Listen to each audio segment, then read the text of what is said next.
Sir Ponmudi sir.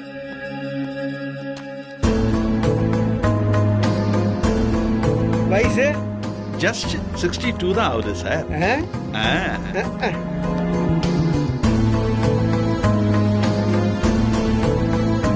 Address 134 Salem. அந்த பொருள் காணா போனப்ப என்ன டைம் இருக்கும் sir? I think it is 2 o'clock. You see யா.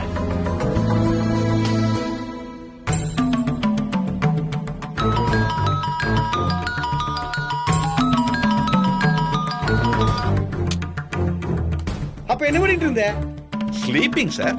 ஓ, கூட யார் இருந்தது? அதெல்லாம் வெளியே சொல்ல முடியாது சார். இல்ல. ஆமா.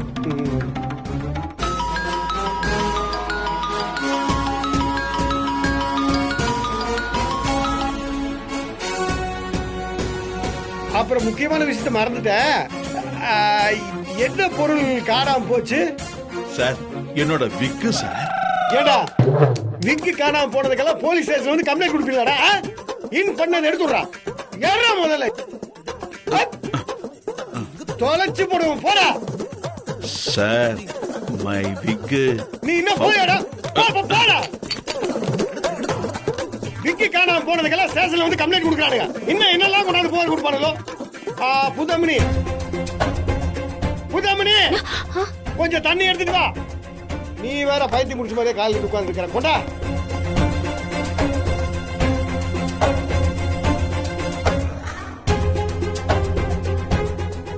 ஆமா, என்ன ஒரு மாதிரி டென்ஷனா படபடப்பா இருக்கிற மாதிரி இருக்கு? கையெல்லாம் எப்படி நடக்குது? அது வெயில்ல போயிட்டு வந்தேன்ல சார், அதான் அப்படி நடக்குது. இல்லையே, ஏதோ ஒரு பரபரப்பாவே இருக்கியே. என்னாச்சு உனக்கு? சார் அதெல்லாம் ஒண்ணும் இல்ல சார், நான் நார்மலா தான் இருக்கேன். புதமணி மயிலு, உனக்கு நான் எத்தனை தடவை போன் பண்றேன், ஏன் போன் அட்டெண்ட் பண்ணல? சார் போன் மியூட்ல இருந்துச்சு சார். எதையாவது ஒரு காரணம் சொல்லு. சரி, அந்த கவர் வாங்கிட்டு சொன்ன வாங்கிட்டு வந்தியா? வாங்கிட்டு வந்துட்டேன் சார், உங்க டேபிள் மேல வச்சிருக்கேன்.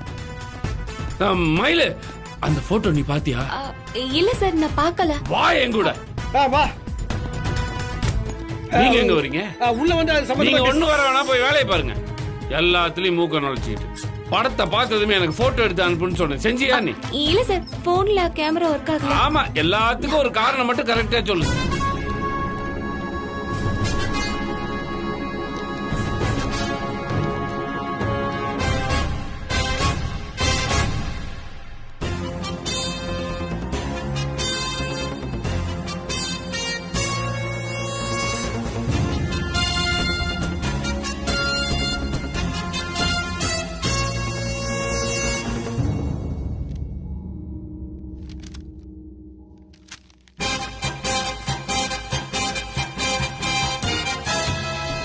என் பொண்ணோட போட்டோவை பார்க்க நான் தவிச்சுக்கிட்டு இருக்கேன். அக்யூஸ் போட்டோ கொண்டு வந்து வைக்கிற முதல்ல.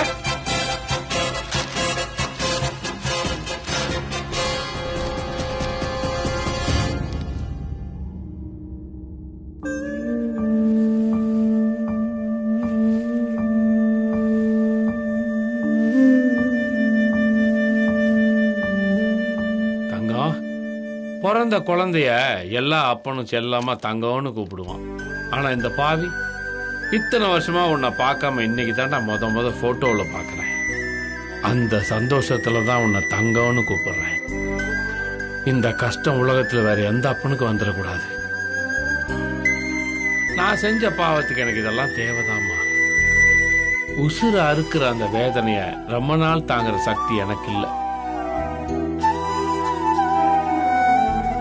இன்னைக்கு தான் உன்னை ஓவியமா பாக்குற வாய்ப்பே கிடைச்சது. கூடிய சீக்கிரம் நேர்ல பாக்குற வாய்ப்பும் வரும்.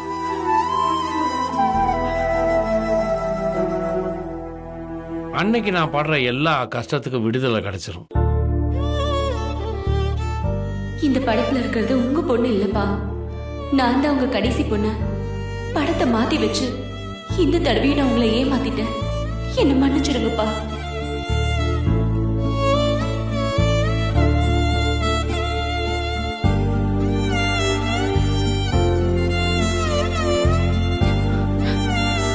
மயிலு, என்ன சந்தோஷம்னா என் கடைசி பொண்ணு அவங்க அம்மா மாதிரியே இருப்பான்னு யோசிச்சேன். ஆனா இந்த படத்துல பாரு, அவ அப்படியே என்ன மாதிரி தானே இருக்கா. என்ன பாக்குற, பார்த்து சொல்லு. என்ன மாதிரி தானே இருக்கா. எனக்கு தெரியல சார். இன்னும் இப்படி சொல்லிட்ட? நீ தானே அவள் நேர்ல பார்த்த. அப்ப உனக்கு தானே இந்த படத்துல இருக்கிறவளும் அவளும் ஒரே மாதிரி இருக்காங்களான்னு தெரியும். கொஞ்சம் கரெக்டா பார்த்து சொல்லு. என்ன மாதிரி தானே இருக்கா.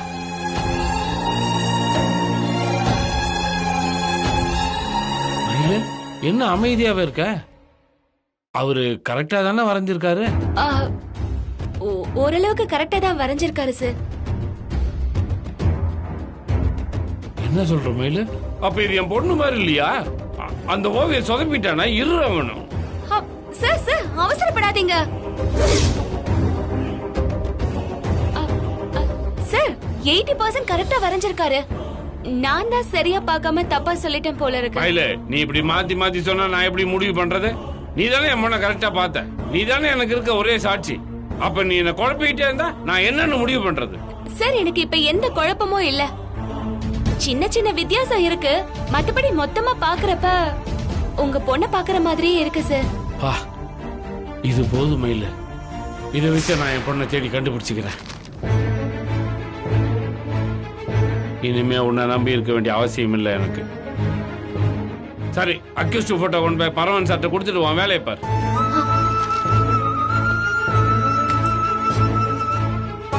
லீகல் ஃபார்மாலிட்டிஸ் நிறைய இருக்கு. உங்க அவசரத்துக்கெல்லாம் ஒண்ணும் பண்ண முடியாதுங்க.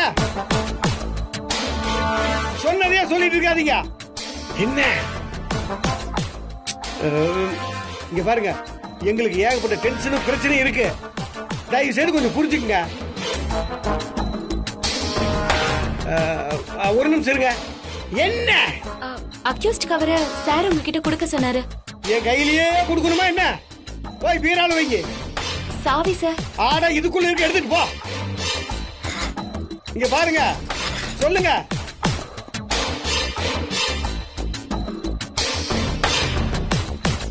இதெல்லாம் ரொம்ப சிக்கலான கேஸ். எடுத்தே கவுத்தேன்னு செஞ்சா ரொம்ப தப்பா போயிருங்க. கொஞ்சம் பொறுமையா இருங்க.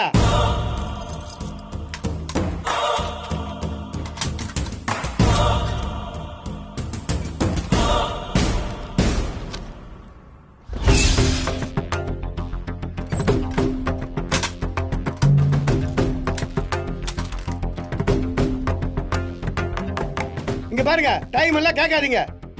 லீகல் மேட்டர்லாம் டைம் எல்லாம் சொல்ல முடியாதுங்க. நமக்கு ஃபேவரா நடக்க வரைக்கும் கொஞ்சம் வெயிட் பண்ணி தானுங்க ஆகணும். வெயிட் பண்ண மாட்டீங்களா?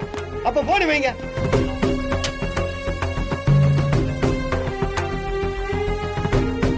குதமணி, அக்யூஸ்ட் போட்டோ உள்ள வச்சிட்டியா? சாவி கொண்டா. கொண்டு வர சார்.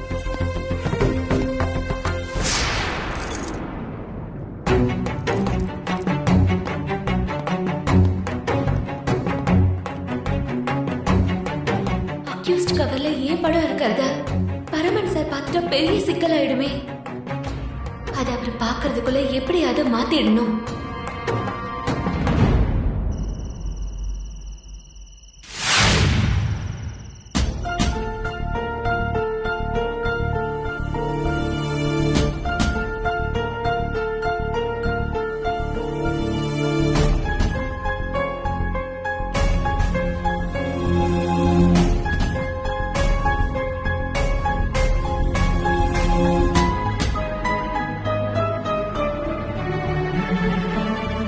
கோயிலுக்கு போயிட்டு வரேன்னு சொன்ன மலரை இன்னும் காணுமே.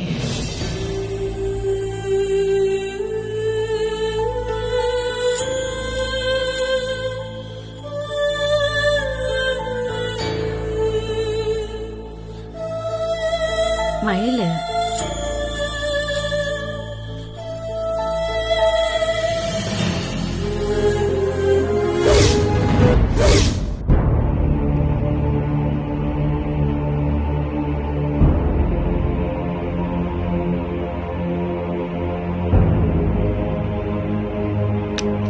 மயிலு, யாரோ உன்னை வரைஞ்சு வச்சிருக்காங்க. ஆமாமா, நல்லா வரைஞ்சிருக்காங்கம்மா. யார் வரைஞ்சா? எங்க டிபார்ட்மெண்ட்ல ஒரு ஓவியர் தாமா. ஓ, அவர் எதுக்கு மயிலு உன்னை வரைஞ்சிருக்காரு?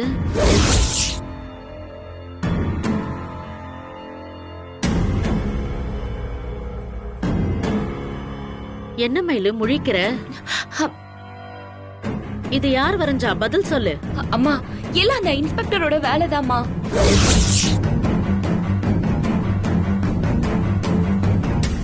அவர் எதுக்கடி உன்ன வரைய சொல்லணும்? எனக்கு புரியல. குழப்பாம தெளிவா சொல்லு. அம்மா சார் தான் என் சின்ன வயசு போட்டோவை ஓவியர் கிட்ட கொடுத்து இப்ப என் பொண்ணு எப்படி இருப்பான்னு வரைஞ்சு தர சொல்லி கேட்டிருக்காரு. அந்த போட்டோவை வச்சு அவர் வரைஞ்ச ஓவியம் தாம்மா இது.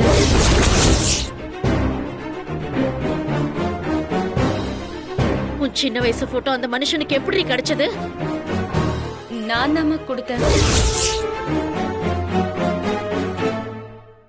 ஓ, எனக்கு தெரியாம இந்த மாதிரி வேலையெல்லாம் செய்ய ஆரம்பிச்சிட்டியா? இந்த திமிரு திருட்டுத்தனம் உனக்கு எங்க இருந்தடி வந்துச்சு? பெத்தவர் அவர்தானே தெரிஞ்ச உடனே நான் இப்ப உனக்கு அலட்சியம் ஆயிட்டேன் இல்ல? என் வார்த்தையை மதிக்க கூடாதுன்னு முடிவு எடுத்துட்டேன் அதான மயிலு? ஐயோ அம்மா அந்த மாதிரி எல்லாம் எதுவும் இல்ல. அப்புறம் எதுக்கடி அந்த ஆள்கிட்ட உன் போட்டோவை கொடுத்த? ஏண்டி, நம்ம குடும்ப சம்பந்தப்பட்ட எதுவுமே அந்த மனுஷனுக்கு தெரியக்கூடாதுன்னு உன்கிட்ட சொல்லியிருக்கேன்ல? அதையும் மீறி உன் போட்டோவை அந்த ஆள்கிட்ட கொடுத்தா என்னடி அர்த்தம்? அம்மா என்ன பாக்கலாம். அவர் தாமா தவச்சுக்கிட்டு இருந்தாரு. அத பார்க்கவே எனக்கு ரொம்ப பாவமா இருந்துச்சுமா. அவருக்கு ஆறுதலா இருக்கட்டும்னு தான் இந்த போட்டோவையாவது கொடுத்துட்டு வந்தேன். போட்டோவை பாக்குறதுனால அவருக்கு என்னடி ஆறுதல் கிடைக்கும்? அதுக்கு பதிலா நீ அவருக்கு நேரா போய் நின்னு நான் தான் உங்க பொண்ணுன்னு உண்மையை சொல்லிடு. அவரோட தவிப்பு ஏக்கெல்லாம் ஒரே நாள்ல முடிஞ்சிரும்ல. நீ கோவத்துல பேசுறேன்னு எனக்கு புரியுதுமா. உனக்கு தெரியாம அந்த வேலையை செஞ்சது தப்புதான். என்ன மன்னிச்சிடுமா. மன்னிச்சிடுன்னு சுலபமா சொல்லிட்டேன். இப்பத பாத்துட்டு அந்த மனுஷனுக்கு உண்மை தெரிஞ்சா என்னடி ஆயிருக்கும்? ஏன் இத்தனை வருஷம் போராட்டம் ஒரே நிமிஷத்துல ஒண்ணு இல்லாம ஆயிருக்கும். அதுக்காகவா இவ்வளவு கஷ்டப்பட்டோம்? இத்தனை காலமா வலியும் வேதனை தாங்கினது இப்படி தோத்து போறதுக்கா? இல்லம்மா, இந்த போட்டோவால இப்படி ஒரு சிக்கல் இருக்குன்னு நான் எதிர்பார்க்கவே இல்ல. நம்ம இந்த ஊரை விட்டு போயிட்டோம்னு அவர்கிட்ட நான் ஒரு கதை சொல்லிட்டேன். அதனால இனிமே அவர் நம்மள தேடவே மாட்டாரு. சின்ன வயசு போட்டோவை கொடுக்கறதுனால நமக்கு எந்த பிரச்சனையும் வராதுன்னு நானா கற்பனை பண்ணிக்கிட்டு இப்படி பண்ணிட்டேம்மா. ஆனா என் போட்டோவை வச்சு அவரு இப்படி ஒரு ஐடியா பண்ணுவார்னு நினைச்சு கூட பாக்கல. நீ நேத்து போலீஸ்காரி ஆனவ. அந்த மனுஷன் 25 வருஷமா சர்வீஸ்ல இருக்காரு. ஒரு சின்ன துப்பு கிடைச்சாலும் அவர் புத்தி இப்படி தாண்டி யோசிக்கும். அதனாலதான் அவர்கிட்ட எச்சரிக்கையாரு நான் உங்ககிட்ட சொல்லிக்கிட்டே இருந்தேன். அவர் இழுத்து இழுப்புக்குள்ள போகாதன்னு சொன்ன. ஆனா நீ அந்த ஆள் மேல பரிதாபப்பட்டு தேவையில்லாத வேலையெல்லாம் பண்ணிக்கிட்டு இருக்க. என் பேச்ச நீ கேட்காம செஞ்ச காரியம் இப்ப எவ்வளவு பெரிய வினையா அமைஞ்சிருக்குன்னு பாத்தியா? இப்பவாவது புரியுதா உனக்கு? புரியுதுமா. இனிமே இந்த மாதிரி எல்லாம் எதுவும் நடக்காம நான் பாத்துக்கிறேன். இனிமே பாத்துக்க என்ன இருக்கு? அதான் உன் படத்தை வரைஞ்சு கொடுத்துட்டாங்கல்ல. இப்ப அந்த மனுஷன் நீதான் பொண்ணுன்னு தெரிஞ்சுக்க போறாரு. நம்ம வீட்டு வாசல்ல வந்து நிக்க போறாரு. நான் கண்ட கனவு லட்சியம் எல்லாமே நாசமா போக போகுதுடி. அம்மா அதெல்லாம் ஒண்ணும் இல்ல. கெட்டதுலயும் ஒரு நல்லதுதாம்மா நடந்திருக்கு. இந்த படத்தை வாங்க சார் என்னதான் அனுப்பிச்சாரு. அங்க நிறைய பேரோட ஓவியம் இருந்துச்சு. என் படம் இருந்த கவர்ல ஏன் வயசுல இருக்கிற இன்னொரு பொண்ணோட ஓவியத்தை நான் எடுத்து இதுக்குள்ள வச்சுட்டேன். நான் கொடுத்த படத்தை பார்த்துட்டு அதுதான் தான் பொண்ணுன்னு இப்ப அவரு நம்பிட்டு இருக்காரு. ஏதோ சாமி புண்ணியத்துல இந்த தடவை மாட்டிக்காம தப்பிச்சிட்டோம். ஆனா ஒவ்வொரு தடவையும் சாமி நம்மள காப்பாத்தாது. நாம தான் ஜாக்கிரதையா இருக்கணும். நீ அந்த மனுஷனுக்கு இந்த போட்டோவை மட்டும்தான் கொடுத்தியா இல்ல வேற எதையாவது கொடுத்து வச்சிருக்கியா? சொல்லி தொலை மயிலு. இல்லம்மா, இந்த சின்ன வயசு போட்டோ மட்டும் தான் கொடுத்திருக்கேன். இத பாரு, இந்த கிறுக்குத்தனத்தை இதோடு நிறுத்திக்க. எனக்கு தெரியாம இன்னொரு வாட்டி ஏதாவது செஞ்ச உன் அப்பனோடவே இருந்துட்டு சொல்லி நான் எங்கேயாவது போய் தொலைஞ்சிருவேன்.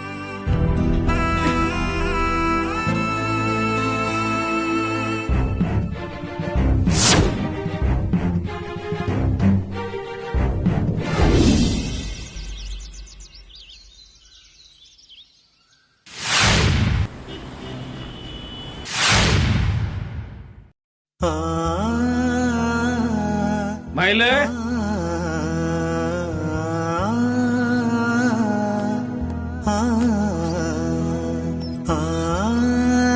சார் உட்காரு மயிலு.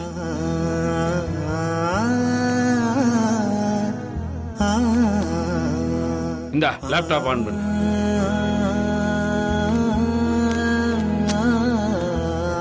என் பொண்ணோட படத்தை என் போன்ல கேப்சர் பண்ணிருக்கேன்.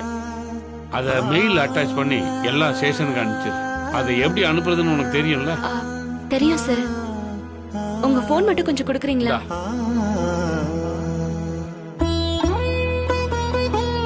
அப்புறமேலு நம்மளோட கவர்மெண்ட் சைட்ல எல்லா ஸ்டேஷனோட இமெயில் ஐடி இருக்கு. அதுல இருந்து எல்லா விவரத்தையும் எடுத்துக்கலாம். Okay sir.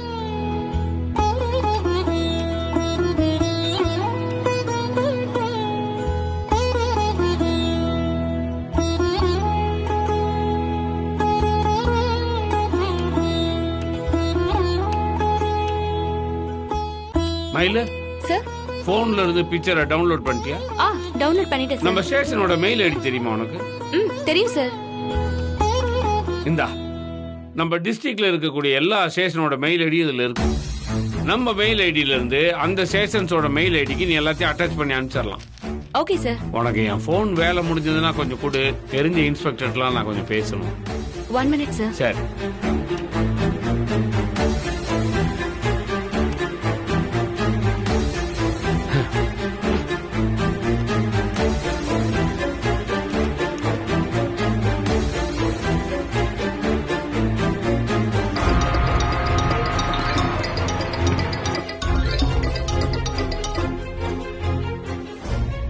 சொல்லு குருமூர்த்தி, எப்படி இருக்க?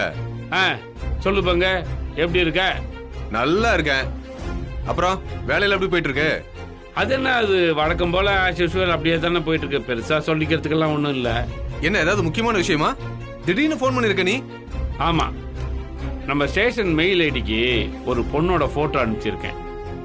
அது நமக்கு தெரிஞ்ச பொண்ணு, பெரிய ஃபேமிலி. அவங்க ஏதோ வீட்டுல பிரச்சனை போல கோச்சிட்டு வெளியே போயிடுச்சான். அது போன இடம் தெரியாம அப்பா அம்மா ரொம்ப வருத்தத்தில் இருக்காங்க. எப்படியாவது கண்டுபிடிச்சு கொடுங்கன்னு அழுகுறாங்க. கேட்கறதுக்கே பாவமா இருக்குது. சரி, முறையா கம்ப்ளைண்ட் கொடுங்க, விசாரிச்சிடலான்னு சொன்னேன். ஆனா அவங்க கல்யாணம் ஆகாத பொண்ணு, அவளோட ஃபியூச்சர் பாதிக்கப்படும் சொல்லி ஃபீல் பண்றாங்க. ஸோ வெளியில யாருக்கும் தெரியாம அன்அபிஷியலா விசாரிக்க முடியுமான்னு ரொம்ப ரிக்வெஸ்ட் பண்ணாங்க. தெரிஞ்ச குடும்பங்கிறதுனால நானும் சரின்னு சொல்லிட்டேன். புரியுது புரியுது. நான் என்ன செய்யணும்னு மட்டும் சொல்லு. அதான் நான் அனுப்பிச்சிருக்கேன்ல, அந்த போட்டோவை வச்சு அன்அபிஷியலா உன் ஏரியாவில் கொஞ்சம் தேடி பாரு. உன் டீம்ல யாரு பேர்ல உனக்கு விசுவாசம் இருக்கோ அவங்கள விட்டு தேடிப்பாரு. ஏன்னா எல்லாருக்கிட்டையும் நீ கொடுத்துட போற. ஏன்னா டியூட்டியை செய்யாம பர்சனல் வேலையை பாக்குறேன்னு சொல்லி எவனாவது எஸ்பி ஆபீஸ்ல போட்டு கொடுத்துட்டான்னு வையே, அப்புறம் உனக்கு அது தலைவலி ஆயிடும். கரெக்ட் தான் குரு. அப்படி எதுவும் நடக்காம நான் பாத்துக்கிறேன்.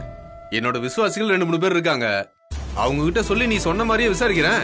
சரி, ஓகே. நீ ஒண்ணு பண்ண, அது சம்பந்தமா எந்த தகவல் கிடைச்சாலும் எனக்கு உடனே இன்ஃபார்ம் பண்றியா? கண்டிப்பா. சரி. அப்புறம் எனக்கு இன்னொரு உதவி நீ பண்ணணும். சொல்லு. எனக்கு பழக்கப்பட்டவங்களுக்கெல்லாம் நான் இதை ஃபார்வர்ட் பண்ணிக்கிட்டு இருக்கேன். அதே மாதிரி உனக்கும் சர்க்கிள் இருக்கும் இல்லையா? ஸோ அவங்களுக்கும் அந்த அட்டாச்மெண்ட்டை கொஞ்சம் நீ அனுப்பிச்சு விட்டீங்கன்னா அந்த பொண்ணு கிடைக்கிறதுக்கு சீக்கிரமா. புரியுது குரு. உனக்காக ஸ்பெஷல் எஃபோர்ட் எடுத்து தேட சொல்றேன். நிச்சயமா பாசிட்டிவான தகவல் சொல்றேன். அதான். சரி சரி சரி சரி சரி, ஓகே, வச்சட்டா? சரி, ஓகே குரு.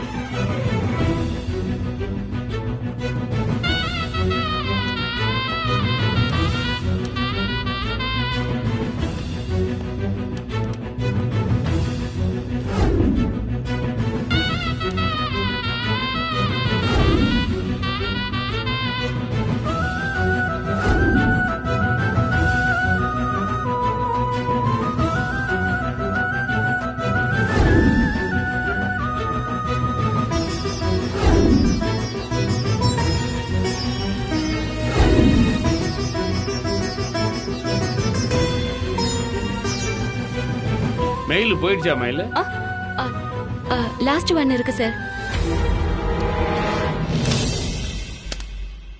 சார், எல்லா மெயிலுமே ஃபார்வர்ட் பண்ணிட்டேன். Thank you sir. மெயில், என் பொண்ணோட விஷயத்துல இனிமே உன் உதவி தேவைப்படாதுன்னு நான் சொன்னேன்ல, அதோட அர்த்தம் இப்போ உனக்கு புரிஞ்சிருக்குன்னு நான் நினைக்கிறேன். என் ஃப்ரெண்ட்ஸோட சர்க்கிள் எல்லாத்துக்கும் மெயில் ஐடியில் இந்த போட்டோ அனுப்பிச்சிருக்கோம். அவங்க எப்படி தேடி கண்டுபிடிச்சிருவாங்க. சுசீலாவும் குழந்தைகளும் தமிழ்நாட்டை விட்டு எங்கேயும் தப்பிச்சு போயிருக்க முடியாது. இந்த ஸ்டேட்டுக்குள்ள அவங்க எந்த மூலையில இருந்தாலும் எப்படியும் என் நெட்வொர்க்ல இருக்கவங்க தேடி கண்டுபிடிச்சி என் முன்னாடி கொண்டாந்து நிறுத்திடுவாங்க. உங்க நம்பிக்கை பழிக்கணும்னு நான் வேண்டிக்கிறேன் சார்.